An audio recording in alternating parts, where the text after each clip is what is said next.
চিন্তা করা শুরু করার পর ওই মহিলা মদিনার সমস্ত কাফেরদেরকে এক জায়গায় নিয়ে আসছেন।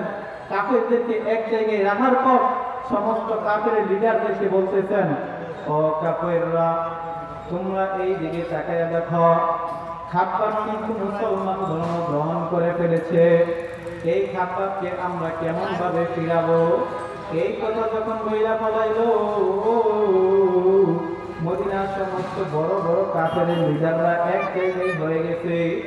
এক জায়গা হওয়ার পর মদিনার সমস্ত কাফেররা ডাক দিয়া বলে, ও মহিলা, এই খাব্বাবকে ইসলাম ধর্ম থেকে ফিরাইতে হবে।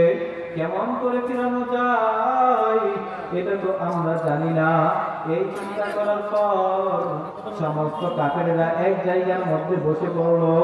এক জায়গার মধ্যে বসার পরে সবাই চিন্তা করা শুরু করলো, কেমন করে এই ছেলেটাকে ফেরানো যায়। সবাই চিন্তা করার পরে বলতেছে, মহিলা রে, এখনো সময় আছে, এই খাব্বাবকে নিয়া বালুর চারার মধ্যে শোয়া যাও। যদি তোমরা খাব্বাবকে বালুর চারার মধ্যে শোয়া যাও, ওই বালুর গরমের মধ্যে খাব্বাব সহ্য করতে পারবে না।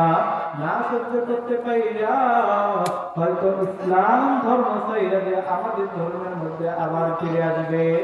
এ মুসলমান বন্ধু, যখন এই কথা বলে ফেললেন, এই কথা বলার সাথে সাথে মহিলা খাব্বাব রাদিয়াল্লাহু তাআলা হাত পা বাঁধিয়া মহিলাটা খাব্বাবকে বালির মধ্যে শোয়া দিল। যখন বালির মধ্যে শোয়া দিছে, ওই খাব্বাব রাদিয়াল্লাহু তাআলা আর সহ্য করতে পারে না, কারণ বালি এত গরম ছিল এবং সিনার উপর একটা বড় পাথর রাইখা দিছে, যার কারণে রৌদ্রের তাপে বালু যেমন গরম হইতেছে, ওই রৌদ্রের তাপে পাথরটাও তেমন গরম হইতেছে। এই গরম সহ্য করতে পারে না, যার কারণে খাব্বাব রাদিয়াল্লাহু তাআলা আল্লাহকে ডাক দেব, আল্লাহ আমাকে বাঁচাও, ইয়া নাফসি ইয়া নাফসি। ওই সময় মহিলা ডাকতে বলে, খাব্বাব রে, এখনো সময় আছে, ইসলাম ধর্ম ছেড়ে দাও। খাব্বাব রাদিয়াল্লাহু তাআলা বলেন, আমি যেই ধর্ম গ্রহণ করেছি, এই ধর্মের একজন মালিক রয়েছে, তিনি কে? এই ধর্মের একটা মালিক রয়েছে, যার নাম হলো আল্লাহ। সেই আল্লাহ আমাকে বাঁচাবেন। এই কথা বলার পর সবাই চিন্তা করতেছে, হায় হায়, খাব্বাব তো এখনো ইসলাম ধর্ম ছাড়ে না। এই খাব্বাবকে কেমন করে ফেরানো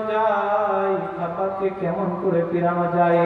সবাই চিন্তায় পড়ে গেল, খাব্বাবকে কেমন ভাবে ফেরানো যায়। আবার কাফেররা বুদ্ধি করলো, একটা জ্বলন্ত আগুনের মধ্যে খাব্বাবকে ফেলে দাও। খাব্বাবকে যদি জ্বলন্ত আগুনের মধ্যে ফেলে দেওয়া হয়, হয়তো খাব্বাব এই ধর্ম ছাইরা দিবে।